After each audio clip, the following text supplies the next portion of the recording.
Hello and welcome again to lectures on state space approach to control system analysis and design. We will continue our discussions on controllability. So far we have studied the Kalman's controllability criterion and the method to determine the input for achieving the required state transfer. We have discussed algebraic controllability criterion, in which we tested the rank of one n by n matrix, and thereafter we discussed controllability subspace and stabilizability. We also discussed how to decompose an uncontrollable system into a fully controllable system and a fully uncontrollable system. Now the topic today is to study the controllability criteria based on transformation into diagonal form, which is Gilbert's controllability criteria, and the same thing is generalized to the case of repeated eigenvalues, which is Jordan form, and then other one is Hautus criteria, which is based on the test of rank of some smaller order matrices. So with that we proceed ahead. Before we actually discuss the Gilbert's criterion, we first see that the controllability of a linear time invariant system remains invariant under a linear transformation. And to prove this, we consider the dynamic system given as x dot equal to ax plus bu, where the system matrix is A and the input matrix is B. Through a similarity transformation x equal to tz, this system is converted to an equivalent system z dot equal to fz plus gu. The matrices characterizing the system here are f and G. Now what we do is, we know that these matrices F and G are related to A and B through this transformation, and of course that A will be related to F other way around, so A can be written as TFT inverse and B can be written as TG. So if we consider the controllability matrix of the system x dot equal to ax plus bu, where the system matrix is A and the input matrix is B, it will be given by B, then AB, then A square B, etc. up to an minus 1b, and in that some term in the middle is akb.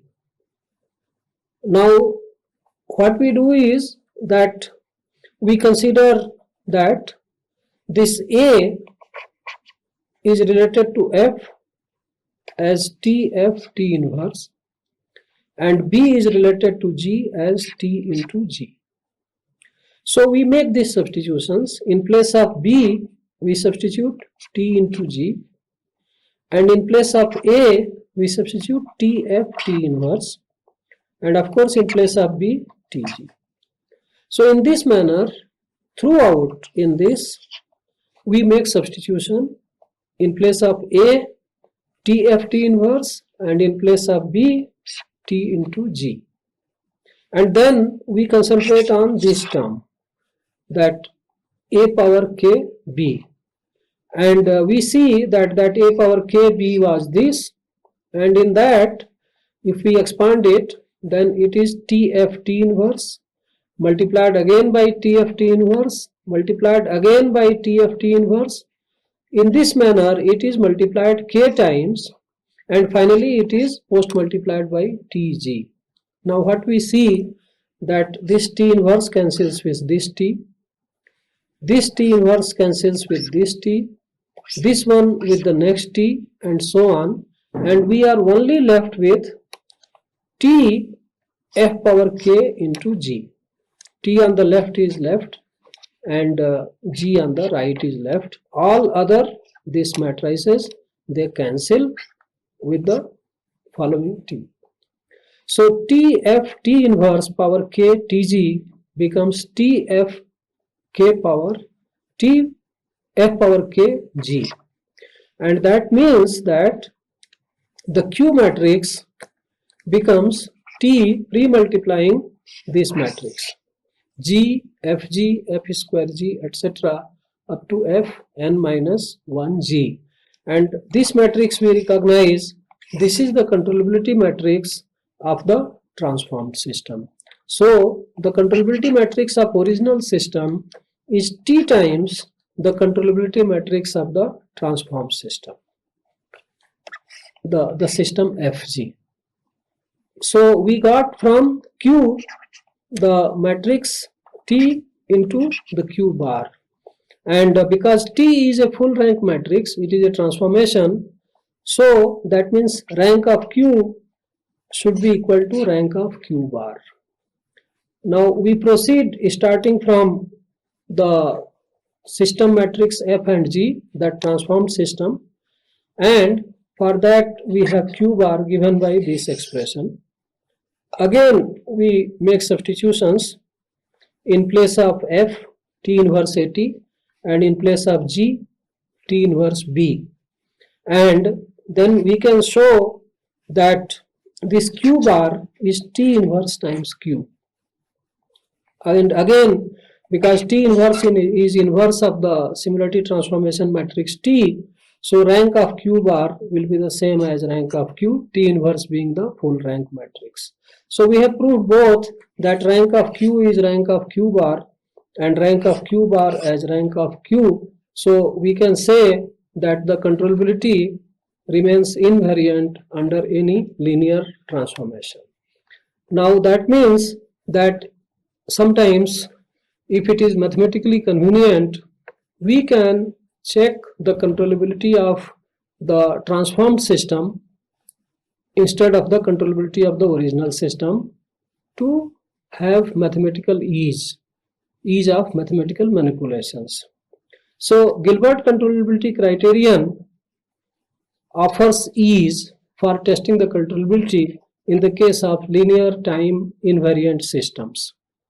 And the system originally may be available in diagonal form. If it is not, we can transform the given system to diagonal form. Z dot equal to lambda Z plus beta U. Lambda is a diagonal matrix in which the diagonal entries are eigenvalues of the matrix A, and beta is the corresponding input matrix corresponding to the diagonal form representation. Now, as I said, either the system may be available in the diagonal form or it can be transformed into the diagonal form. Then we can apply the Gilbert's criterion, which is stated here. According to the Gilbert's controllability criterion, the system in this diagonal form Z dot equal to lambda Z plus beta U is controllable if and only if the beta matrix has no rows which are 0. All the entries in any row of beta matrix should not be 0. At least some entries should be non-zero. Then the system expressed in diagonal form will be controllable. And if any row consists of all entries as 0, then the system will be uncontrollable. Now we see the same expression explicitly, that lambda consists of the eigenvalues along the diagonal, lambda 1, lambda 2, etc. and rest of the entries in the matrix are 0. And the corresponding input matrix is, this is the row of, first row of beta matrix, which is denoted as beta 1. This is the second row of beta matrix, denoted as beta 2, and so on. Now if any ith row is 0, then what will happen? Then the solution of the state, which is expressed by this expression, it is state transition matrix evaluated between t and t naught, multiplying the initial state plus the integral of the state transition matrix into this elements of that ith row. So for example, if you consider beta 1 row, then beta 11, beta 12, etc. ith row, beta I1 into the first input, beta I2 into the second input, and so on. These all contributions taken together are to be integrated between T0 to T. Now what happens if entire row is 0? That means beta I1 is 0, beta I2 is 0, and so on. All elements up to beta Im is 0. Now what it means? That input is not reaching the corresponding solution. That contribution is not reaching. Whatever left is only this much. That input contribution is not reaching, and obviously that state transfer cannot be achieved.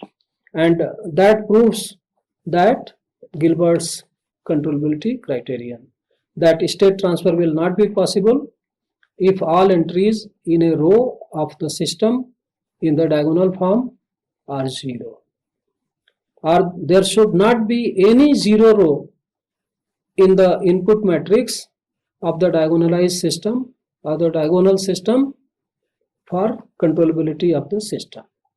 This is the Gilbert's criterion. This is already stated.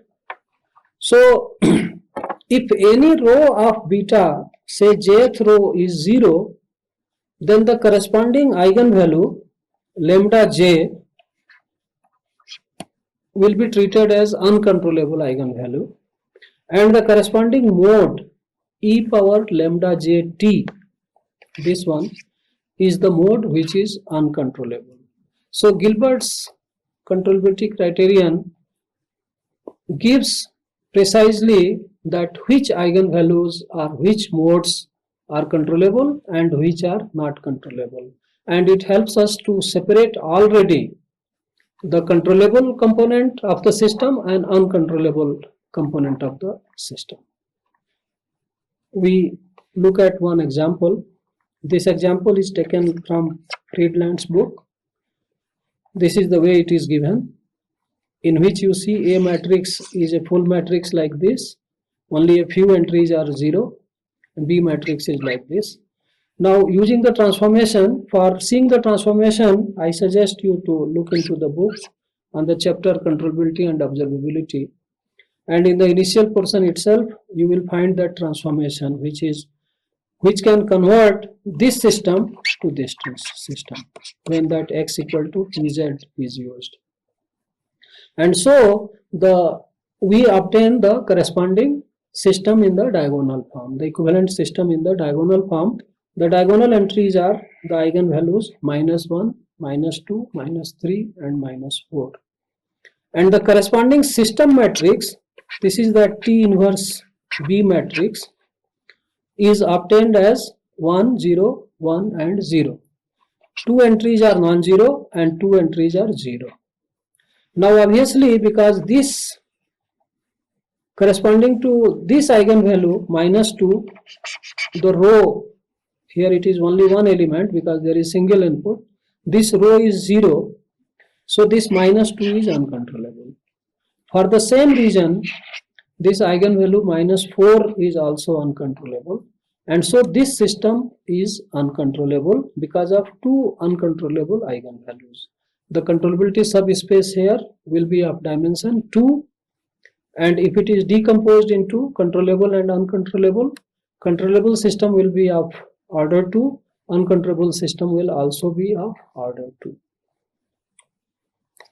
Now we consider the generalization of Gilbert's criterion for the case of repeated eigenvalues, and here what we obtain is Jordan form matrix, and each Jordan block is of this, either of this type, in which the diagonal elements are the same as the eigenvalue which is repeated a few times. So the order is that time of the repetition, and then the elements at the sub diagonal is unity. This is one form. Other form which may be obtained depending upon if the generalized eigenvectors are arranged one way, we will get this. If they are arranged differently, then we will get this, in which the eigenvalues will still be on the diagonal. However, the entries are on the upper diagonal. That will be unity. Now, for both the things, criterion is simple. If it is the one in which lower diagonal has entries 1, lower subdiagonal has unity, then this system will be controllable if the first row in beta of each Jordan block is non-zero. If I go back, that means this in the corresponding beta matrix, it is not shown here, that first entry, so entry corresponding to this, the one along this, that row should be non-zero. And in this one, the last one we have to see. So in one case we have to see the first row, and when it is the upper subdiagonal, the upper one, then we have to see the last row corresponding to the Jordan block in the beta matrix, that should be non-zero, and then the system will be controllable. Now again, the eigenvalue corresponding to which the beta has that particular row 0, that eigenvalue is uncontrollable eigenvalue. And the modes in this case, e power lambda jt, t e power lambda jt, and so on up to t power nu j e power lambda jt. This nu j is the repetition of the eigenvalue lambda j. So we have seen that in case of Jordan block matrices, when we solve, we get e power lambda t, t e power lambda t, t square e power lambda t, and so on as the modes. So all these corresponding modes for the eigenvalue lambda j will be uncontrollable if the eigenvalue lambda j is uncontrollable. So again, here also we get specific information about which modes are controllable, which eigenvalues are controllable, and which eigenvalues or modes are uncontrollable. Now we can see the ease with which the diagonal representation of the system helps to identify the controllability and also the Jordan form. Now this Hautus controllability, this is also applicable to linear time invariant system like the algebraic or the Gilbert's criterion was. They were applicable to linear time invariant systems. The Hautus controllability criterion is also applicable to linear time invariant systems. And according to this criterion, this system, this need not be in any particular form. A matrix can be in any form, need not be diagonalized, need not be made into companion form, etc. So this system is controllable if we have to assemble this matrix. The first part of this matrix, first n by n component, is lambda I minus a. We are checking the controllability of ith eigenvalue. So ith eigenvalue is controllable if rank of this matrix, in which the first part is lambda I minus a and the second part is entire B matrix put as it is. So first n columns are same as columns of lambda I minus a, and next m columns are the columns of matrix B, all the columns of B. So this matrix is n by n plus m. There are n rows and n plus m columns. If the rank of this n by n plus m matrix is n, then the ith eigenvalue is controllable.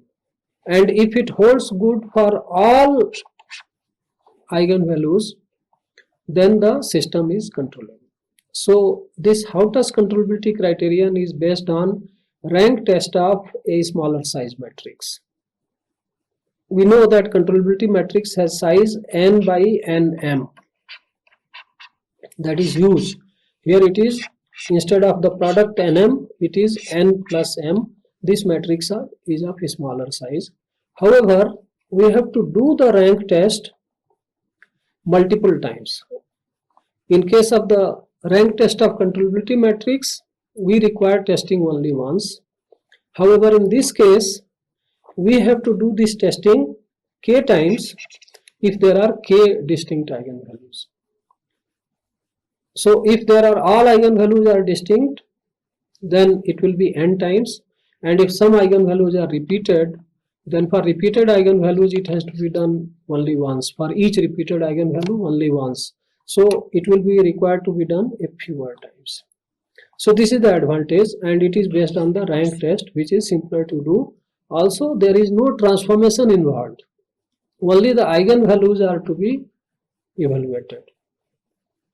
So the eigenvalue lambda j, supposing that system is uncontrollable, then all those eigenvalues lambda j for which the rank of this matrix comes out to be less than n, they represent the uncontrollable eigenvalues. And accordingly, e power lambda j t, or if it is repeated, then e power lambda j t along with t e power lambda j t, etc. will be the uncontrollable modes. So that is the Hautus criterion, and we look at one example. We consider this third order system. By inspection, we see, because it is lower triangular, the eigenvalues are -1, -2 and -3. And the system, the input matrix is 1, 0, 1. So we check, as I said, eigenvalues are -1, -2 and -3. We check the controllability of the eigenvalue lambda 1 equal to -1. And so what we do, we evaluate lambda 1 I minus a, and this one is this, with this a. So lambda 1 I minus a is this matrix, and with that we put this B matrix here. So we have this lambda I minus a, lambda 1 I minus a, and this the full B matrix, which of course here is just a single column, it is a single input situation. And we check the rank of this, we will find that its rank is 3.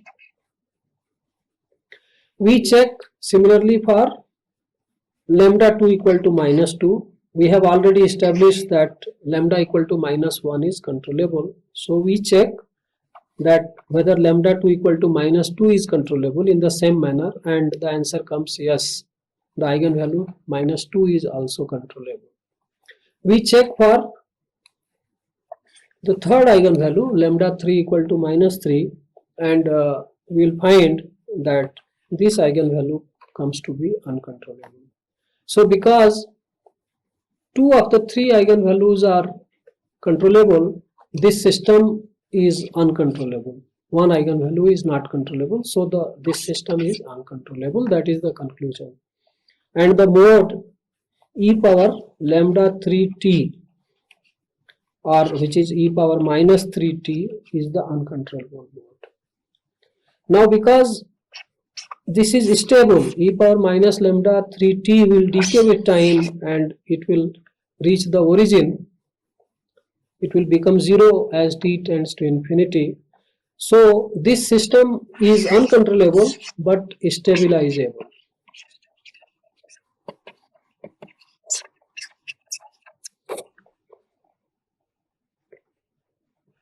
We summarize this lecture. As we have seen, the controllability test based on Gilbert's and Hautus criteria are simpler to perform. In Gilbert's case, it is just by inspection. In Hautus' case, it is by determining the rank of a much smaller matrix than the rank of the controllability matrix. Of course, in case of application of Gilbert's criterion, we have to transform the system into diagonal form or the Jordan form, depending upon whether the eigenvalues are distinct or repeated. That may require considerable effort to convert into the diagonal or Jordan form. Otherwise, application of criterion is simple. Hautus criterion doesn't even require that. So Hautus criterion is even simpler. And another aspect which happens in case of that rank test of full controllability matrix is that if the elements of A are such that some elements are large and some elements are small, then A square will have some elements even of larger order. A cube will have even of larger order than A square and so on. So what will happen? The matrix, the controllability matrix B, A, B, A square B, when you solve some examples, you will see that it successively results into very larger numbers, or in case the elements were small, then very smaller numbers. And that causes numerical ill conditioning of the matrix, thereby rank test becomes difficult. Theoretically, it should hold, but because computations have limited precision, so numerical ill conditioning happens, and an uncontrollable matrix, a controllable matrix may be shown as uncontrollable. The rank may be shown as theoretically different from the theoretical rank of the matrix. This may happen. So in practice, I have seen that instead of rank test of Q, testing the rank of smaller order matrices, as in case of Hautus, gives better conclusions about the controllability of the system. And of course, the Gilbert's and Hautus methods, they give also the uncontrollable eigenvalues and uncontrollable modes. That is another advantage that comes. So we have seen so far that for linear time invariant systems, the alternative methods like algebraic test, Gilbert test or Hautus test, they are simpler to perform. They don't require product of so many matrices, state transition matrix to input, etc. and integration. Much simpler compared to Kalman controllability criteria. However, in case of time varying systems, we don't have to choice. We don't have any choice. We have to apply the Kalman's controllability criteria. Thank you. See you again in our next lecture.